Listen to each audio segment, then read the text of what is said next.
রাসূল সাল্লাল্লাহু আলাইহি সাল্লামের একজন সাহাবীর গায়ের রং ছিল ধবধবে ফর্সা, কিন্তু তারই ঘরে কুচকুচে কালো এক সন্তান জন্মগ্রহণ করে। স্বাভাবিকভাবে সাহাবী বেশ অবাক হলেন। তিনি এত ফর্সা হওয়া সত্ত্বেও তার ঘরে এত কালো সন্তান জন্মগ্রহণ করলো কেন? তিনি তার প্রিয়তমা স্ত্রীকে সন্দেহ করতে শুরু করলেন। তিনি ভাবলেন, স্ত্রী কি তবে তার সাথে প্রতারণা করলেন? তিনি স্ত্রীর বিরুদ্ধে অভিযোগ নিয়ে গেলেন রাসূল সাল্লাল্লাহু আলাইহি সাল্লামের কাছে এবং বললেন, ইয়া রাসূলুল্লাহ, আমার স্ত্রী একটা কালো সন্তান প্রসব করেছে, কিন্তু আমি তো কালো নই।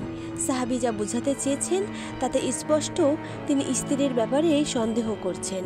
তার সন্দেহের কথা শুনে নবীজি সাল্লাল্লাহু আলাইহি সাল্লাম প্রশ্ন করলেন, তোমার কাছে কি কোনো উট আছে?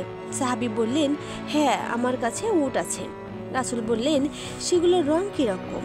সাহাবী বললেন, লাল রঙের। রাসূল আবারও বলছেন, তাতে কালো বা মেটে রঙের উট আছে কি? সাহাবী উত্তরে বললেন, হ্যাঁ, কালো রঙের উটও আছে। রাসূল সাল্লাল্লাহু আলাইহি সাল্লাম এবার জানতে চাইলেন, এই কালো রঙের উট কোথা থেকে আসলো? সাহাবী বললেন, সম্ভবত তা পূর্ববর্তী বংশধর থেকে এসেছে। অতঃপর নবীজি সাল্লাল্লাহু আলাইহি সাল্লাম বললেন, তোমার এই কালো বাচ্চাটিও সম্ভবত পূর্ববর্তী বংশধর থেকে এসেছে।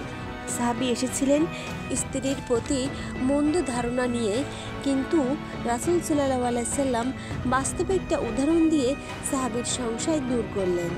এমন যুক্তিবাদী এবং বাস্তব জ্ঞানের অধিকারী ছিলেন আমাদের প্রিয় নবী হযরত মুহাম্মদ সাল্লাল্লাহু আলাইহি ওয়াসাল্লাম। গল্পটি ভালো লাগলে অবশ্যই একটা সাবস্ক্রাইব দিবেন।